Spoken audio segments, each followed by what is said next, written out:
Je suis Oussa Eric Stéphane, de formation ingénieur agronome. Au plan professionnel, je suis le chef d'antenne régionale OCPV de Yamoussoukro.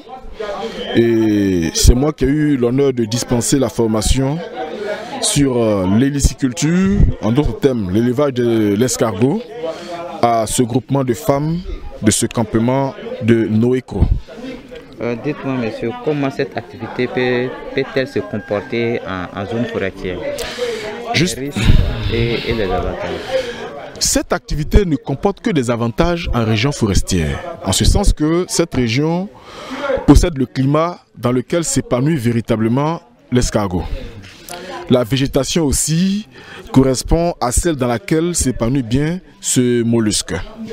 Le seul inconvénient qu'on peut déplorer, c'est l'usage des produits phyto dans les plantations de cacao où sont censés être installés l'élevage d'escargots.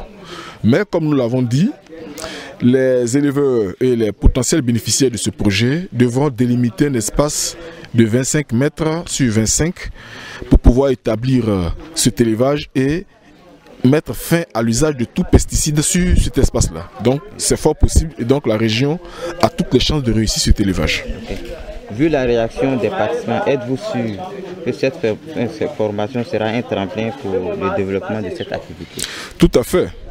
Je me suis rendu compte que ces personnes participant à la formation avaient l'habitude de commercialiser l'escargot. Jadis, ils sont confrontés à la pénurie de cette denrée-là, fortement appréciée des consommateurs vers lesquels ils vont sur les marchés. Et l'opportunité qu'il leur est offerte aujourd'hui de pouvoir élever l'escargot, j'ai senti un enthousiasme à leur niveau. J'ai senti vraiment une volonté de vouloir apprendre et de pouvoir se lancer dans cette activité-là. Donc je pense que l'activité a de fortes chances de pouvoir prendre. Quelques conseils à l'égard des participants et votre mot de fin? Alors, les conseils que j'ai à leur donner, c'est que l'élevage d'escargot est une tâche qui requiert la présence quotidienne de l'éleveur.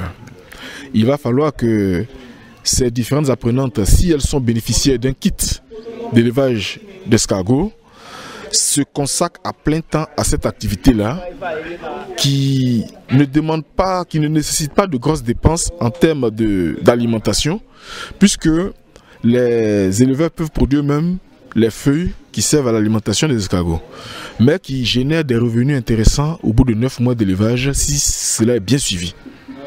Alors je conseille vraiment à nos braves mamans qui seront bénéficiaires de s'y mettre, de s'approprier de ce projet-là et de faire en sorte que ce campement soit un pôle de développement de l'héliciculture à partir duquel le braconnage prendra fin dans le parc. Merci.